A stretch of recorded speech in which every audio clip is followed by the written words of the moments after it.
We're back here on our program, Prevention, and Jasmine Bain, our guest on the program today. And we're doing all that we can to educate the public on guarding against non-communicable diseases in our country. And you heard her said earlier on that she struggles with diabetes, yes. And happily she's off insulin and doing very well. That's very good. And you're exercising. Yes. Yes. Drinking more water, sleeping better, cut out the fats and sugars, and you're not eating too much of the pastries that you bake. No, I rarely ever eat them. I just taste the batter to make sure it's okay before I put it in the oven. I see. Yeah. And then you bring the poison to me. Oh yeah. Yeah, but let's talk some more about the Bahamian diet. Yes. Peas and rice and macaroni and starches, and more starch. And the thing about it, when we do eat well, that's how, I don't blame everyone, because that's how we brought up. That's the only thing we know and what we think we should do. But because of education now, we have other options. Maybe it's a gradual process. It would not happen overnight. But, persons with the Bahamian meal, instead of having the 2 or 3 starches, you can have, if you must have your peas and rice, have some steamed broccoli and carrots along with that, and more of a salad. Even put a salad in the place of, instead of the plantain or potato salad, it's just too much. And then the amount we eat, we should be eating in smaller portions.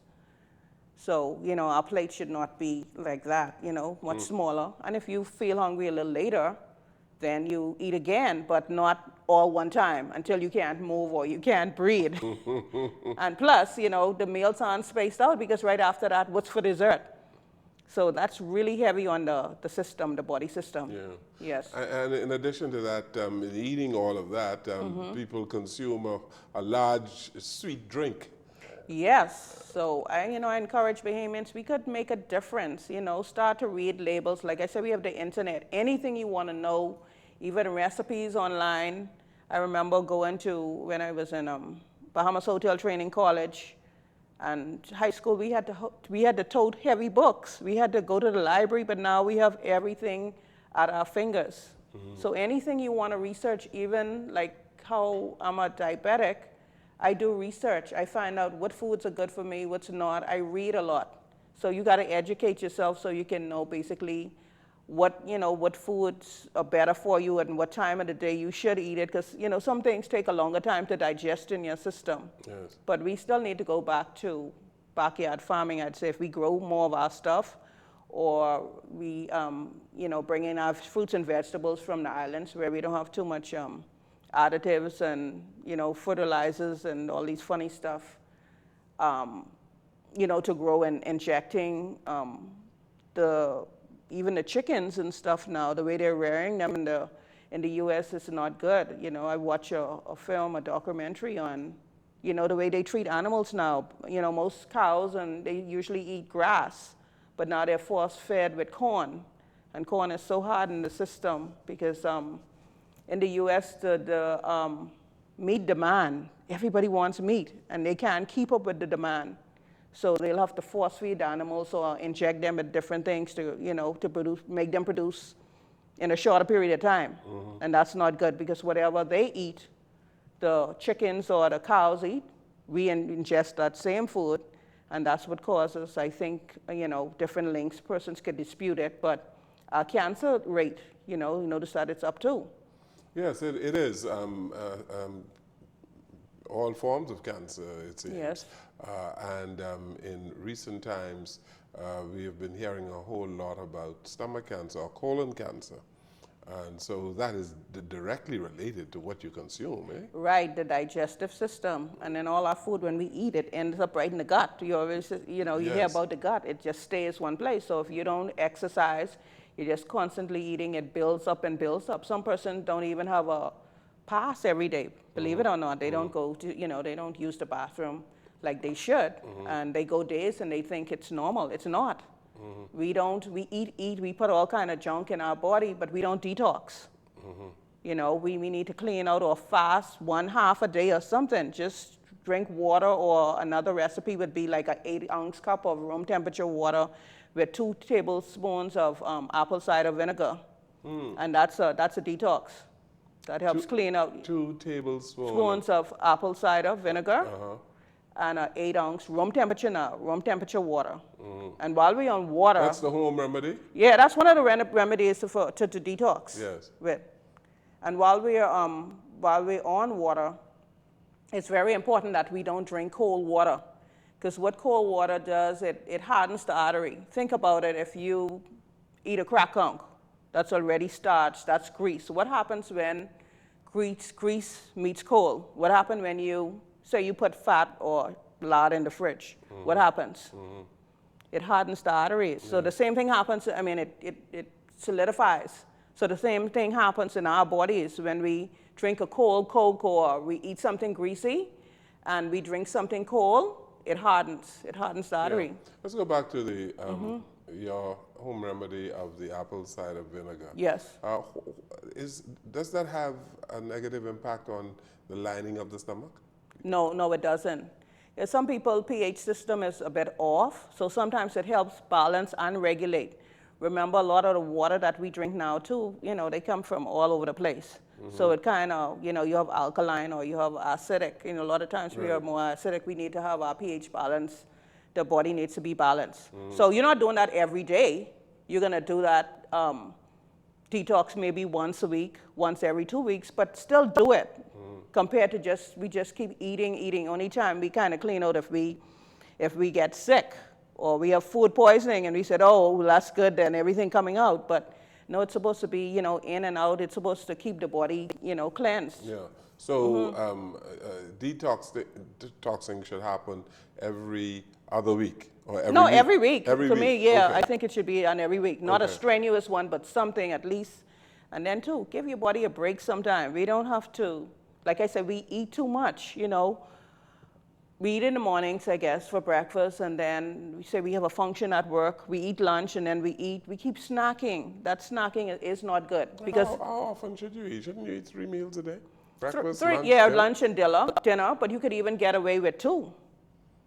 You can eat, what I've done, I usually, when I wake up in the morning, I go for a walk. I exercise, I work also. It's important to work your upper body, not muscle to build muscle. That helps with your metabolism. But I drink 2 cups of room temperature water. I wait half an hour, and then I eat a fruit. Remember, fruits are high in antioxidants, but you got to be careful of what type, especially with diabetics. But eat that and wait, and then eat your breakfast. Now, when you eat your breakfast, what the water does, the water helps, it cleanses the system out before you put anything in it.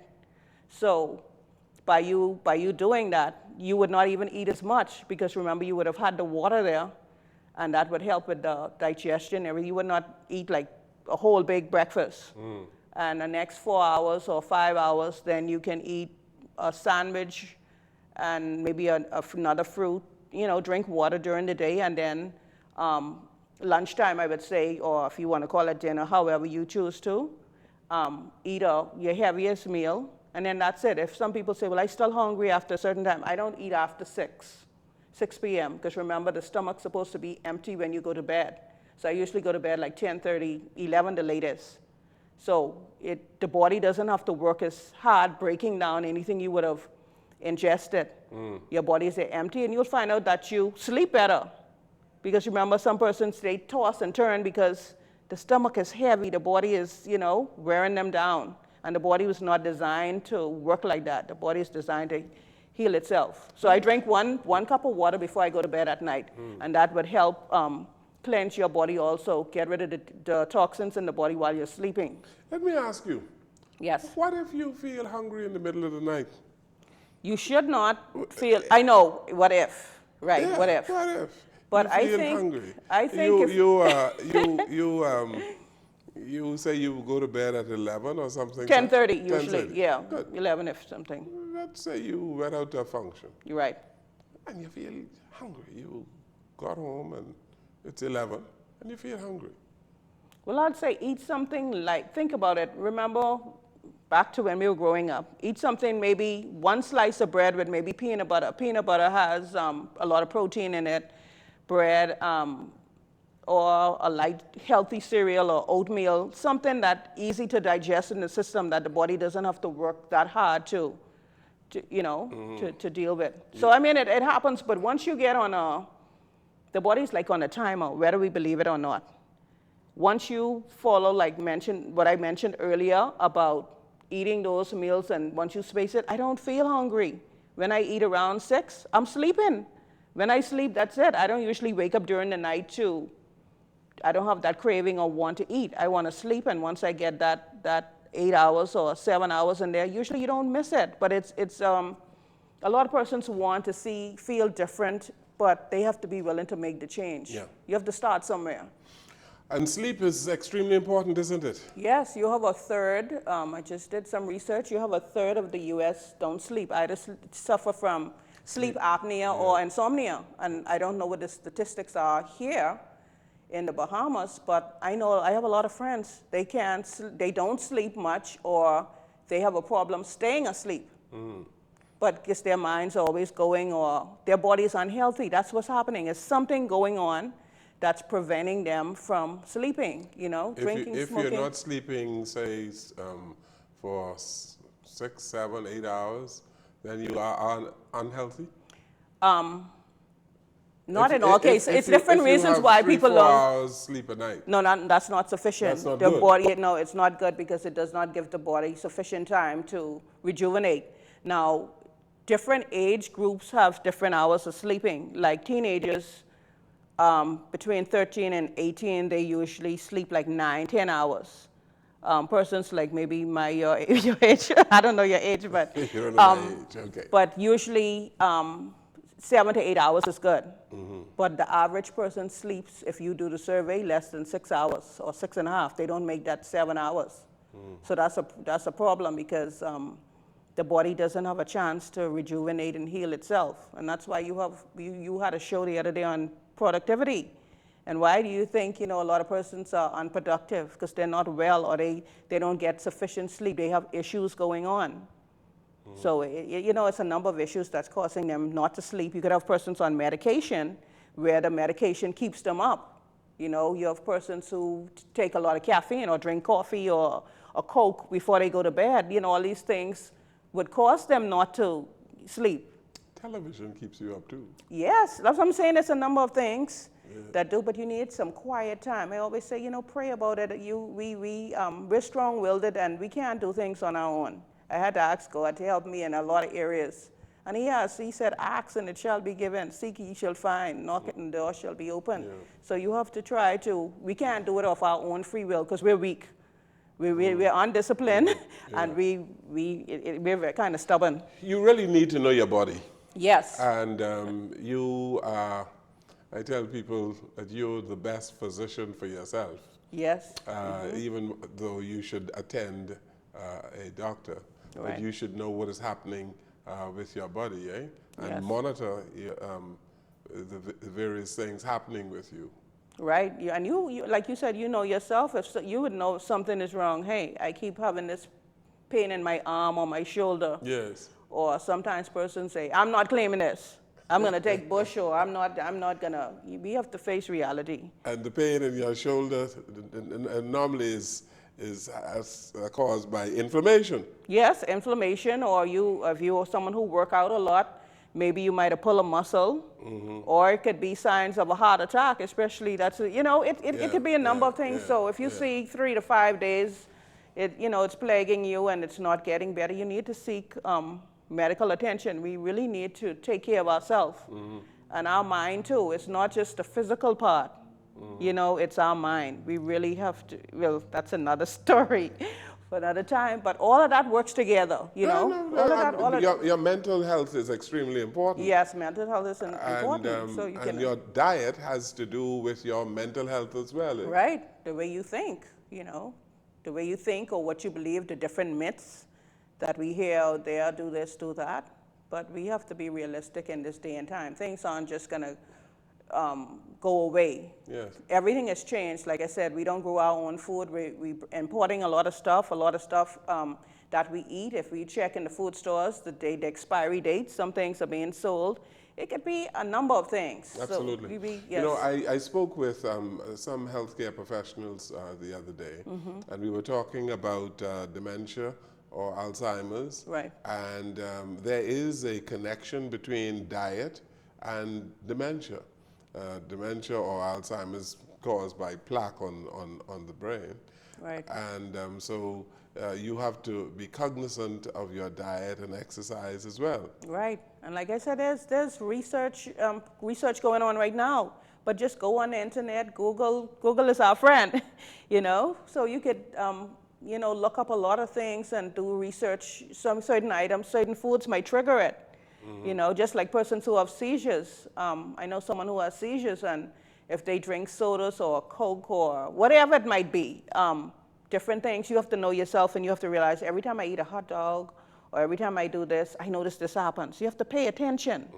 Pay attention and write down things. If you're trying to figure out what's going on and it happens off and on, you could, you know, when you keep records, it's important to keep like a little daily diary of, you know, what you would have eaten today, and then you could make a difference. You will realize, well, I made these small changes, and I started January 1st, and by the 30th, hey, I lost 30 pounds. Not 30 pounds. By January 30th, I lost like 5 pounds, and I'm sleeping better.